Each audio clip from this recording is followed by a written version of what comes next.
Welcome back sa aking YouTube channel para sa mga first time lang po nanonood. Just click mo na yung Jeremy's TV Manila. Anyway guys, wala nang bayad. Libre lang. Tulong mo na lang din sa kapwa mo. Alright, thank you very much po. So, ang topic natin for today's reflection. Mahal mo ba ang trabaho mo? O pabanjing-banjing ka lang? Di ba? Kasi ngayon, Lunes. Pagdating ng Lunes, yung iba kasi galing ka ng Sabado o Linggo. Pagdating ng Lunes ay tinatamad ka na. Para bang gusto mong extension pa rin yung bakasyon. Pero syempre, hindi naman po pwede yan. Lalo pa, di ba? Kung ang trabaho mo ay no work, no pay. Syempre, mag-aalangan ka dyan. Sayang naman yung kita mo, di ba? Maliban na lang kung talaga may sakit ka o talagang tamad ka. So, ayon sa Genesis chapter 2, verse 15, inilagay ng Panginoong Yahweh ang tao sa halamanan ng Eden upang ito'y pagyamanin at pangalagaan. Yes, napakalinaw, di ba? So, yun ang tanong natin, di ba? Bakit nung nilikha itong si Eva at si Adan, ibinigay yung paraiso sa kanila, pero kailangan pa nila magtrabaho. Bakit hindi na lang binigay na yan? Mayroon ka ng pagkain dyan, humiga ka na lang, matulog, di ba? Maglibang-libang at kung ano-ano pang gusto mong gawin. Bakit hindi ganun ang ginawa niya? Hindi niya ginawang tamad yung tao. Kasi nga, para sa Diyos, ang binigay niya yung kanyang halamanan. Na kung saan ay kailangang pangalagaan itong si Eva at si Adan para yumabong, magkaroon ng maraming bunga ng mga punong kahoy, di ba? Para may kakainin sila araw-araw. So nakita natin guys, nung una pa, talagang kailangan natin magsikap at magtrabaho sa buhay natin. Dahil kung tatamad-tamad tayo, lalo na kung may pamilya ka, talagang magugutom guys ang pamilya mo.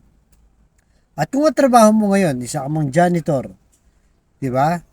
Isa ka mga construction worker, isa kang factory workers, o kaya isa kang professional, engineer, doctor, di ba? Nurse, at kung ano-ano pa mga legal na mga trabaho. So, ang ibig sabihin niyan guys, yan ay divine calling mo.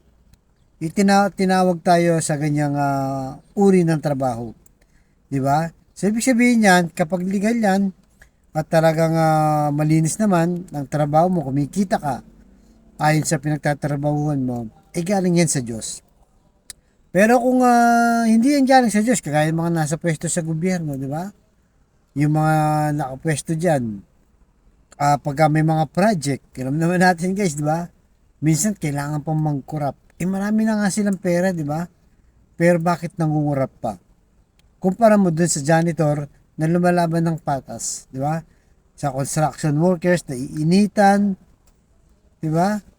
Ang madumi, pero legal, di ba? Ibig sabihin calling din ni Lord John. So ano man ang uri ng trabaho mo, sa opisina ka man, may negosyo ka man, basta wag kang nandadaya, galing yan sa Diyos. Dahil lahat ng mabuti ay sa Diyos. So, kumbaga, mas legal, mas may payapa. Kasi yung iba, diskarte, di ba? Under the table, di ba? O kaya para malaki ang kita kagad, magsugal, or o kaya naman ay magbenta ng drugs na napakadaling kita. Totoo yun guys, madaling kita dun. Pero yun na nga lang, wala kang kapayapaan sa iyong kaisipan dahil hindi nga galing yan sa Diyos. At posible, di ba? Posible kang mahuli ng batas o ng gobyerno dahil sa maling gawain mo. Kaya dapat guys, maging payapa po tayo sa ating kalooban. Mahalin natin. Ano man ang trabaho mo ngayon, di ba? Hindi mo ganun kalaki ng sweldo, magpasalamat ka na dahil yung trabaho mong yan, mababang uri man yan, di ba? Pagod na pagod ka man, importante malinis yan at galing yan sa Diyos. At yan ang pinapakain mo, di ba? Sa pamilya mo. Kumpara dun sa mga gumagawa ng hindi maganda. Masarap nga ang pagkain, nagagawa nila yung gusto nila. Pero sa kaban ng bayan pala, o sa masama pala nang gagaling yung kanilang ikinabubuhay. So wala din guys, wala din. Kaya nga dapat lalo tayo magsumikap dahil responsibilidad natin yan na magtrabaho para sa ating pamilya. Para magkaroon ng bunga, di ba? Pagka gumanda yung buhay natin, napaaral natin mabuti yung ating mga anak, darating yung araw, naging professional sila, namunga ka ng mabuting tao. Di ba? At nakatulong ka rin sa lipunan dahil siyempre hindi ka na problema ng gobyerno.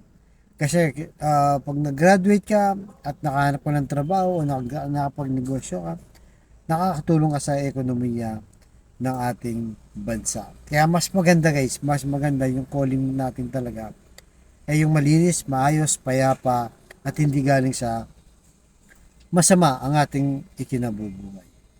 Kaya sa kapatid nating nanonood sa aking vlog na may matinding karamdaman, problema sa pamilya at problema rin sa pinansyal, sabayin mo ko sa napakasimpleng dasal. Kung ikay maniwala at magtiwala sa Diyos, at lalong-lalo na, kung ikay manampalataya sa ating Panginoong Yesus, ay tsak yun.